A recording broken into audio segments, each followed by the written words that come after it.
England India మధ్య జరుగుతున్న test సిరీస్లో ఇంగ్లాండ్ జట్టు ఇప్పటికే 2 టెస్ట్ మ్యాచ్లు గెలిచి 2-1 తేడాతో ఆధిక్యంలో నిలిచింది. టీమిండియా ఏమో కేవలం ఒక మ్యాచ్లో మాత్రమే గెలుపొందింది.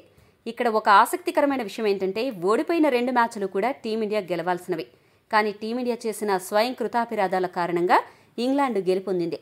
ఇండియా అనవసరంగా వికెట్లు పారేసుకోవడంతో పాటు వ్యూహాత్మక తప్పిదాలు లాంటి అంశాలు కూడా ఇందులో ఉన్నాయి. ఇక టీమిండియా కొత్త కెప్టెన్ గిల్ మొదటి 2 టెస్టుల్లో మంచి బ్యాటింగ్తో ఆకట్టుకున్నాడు. రెండవ టెస్టులో డబుల్ సెంచరీ కూడా చేశాడు. ఇండియా గెలుపులో కీలక పాత్ర పోషించాడు. కానీ మూడవ టెస్టులో మాత్రం మొదటి ఇన్నింగ్స్లో 16 పరుగులు, రెండవ ఇన్నింగ్స్లో 6 పరుగులు మాత్రమే చేసి అవుట్ అయ్యాడు. ఇలా జరగడం సహజమే, ఆ విషయాన్ని ఎవరూ తప్పుపట్టడం లేదు. కానీ కెప్టెన్గా బాధ్యతలు తీసుకున్నప్పటి నుండి గిల్లో వస్తున్న మార్పులు, మారుతున్న అతని భావాలు, మారిపోతున్న అతని నడవడిక ప్రస్తుతం చర్చనీయాంశంగా మారింది. గతేడాది కూడా ఐపీఎల్లో గుజరాత్ జట్టుకు గిల్ కెప్టెన్గా వ్యవహరించాడు. కానీ గతేడాది గిల్లో అంత అగ్రెసివ్నెస్ లేదు.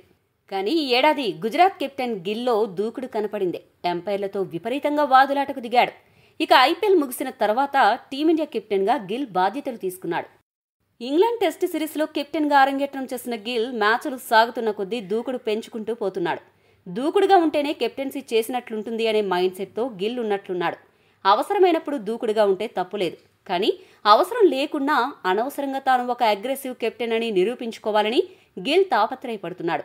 ముఖ్యంగా కోహ్లీలాగా అగ్రెసివ్గా ఉండాలని భావించి మైదానంలో ఒక రకమైన దూకుడు వాతావరణం సృష్టించి బొక్కబోర్లా పడుతున్నాడా అనే అనుమానం కూడా కలుగుతోంది. మూడవ టెస్టులో ఇంగ్లాండ్ ఆటగాళ్లతో సందర్భం లేకపోయినా స్లెడ్జింగ్కు దిగడం, వారిని కొద్దిగా అవమానించినట్లు మాట్లాడడం, ఎంపైర్లతో కాస్త దూకుడుగా ప్రవర్తించడం ఎక్కువగా చేశాడు.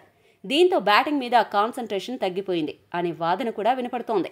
సాధారణంగా ఎప్పుడూ కానీ టీమిండియా జట్టు ఎలా ఉండేదంటే, మిగతా ప్రత్యర్థి జట్లు స్లెడ్జింగ్ చేస్తే మన వాళ్లు బదిలిచ్చేవారు. కానీ కోహ్లీ కెప్టెన్గా పరిస్థితులు మారాయి.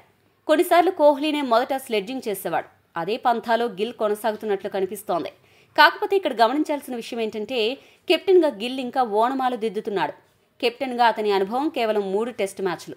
కాబట్టి గిల్ ముందు ఆట మీద దృష్టి పెట్టి విజయాలను వేటాడి ఆ తర్వాత ప్రత్యర్థులను స్లెడ్జింగ్ చేయడంపై మనసు పెడితే బాగుంటుందని చాలామంది విశ్లేషకులైతే సూచిస్తున్నారు.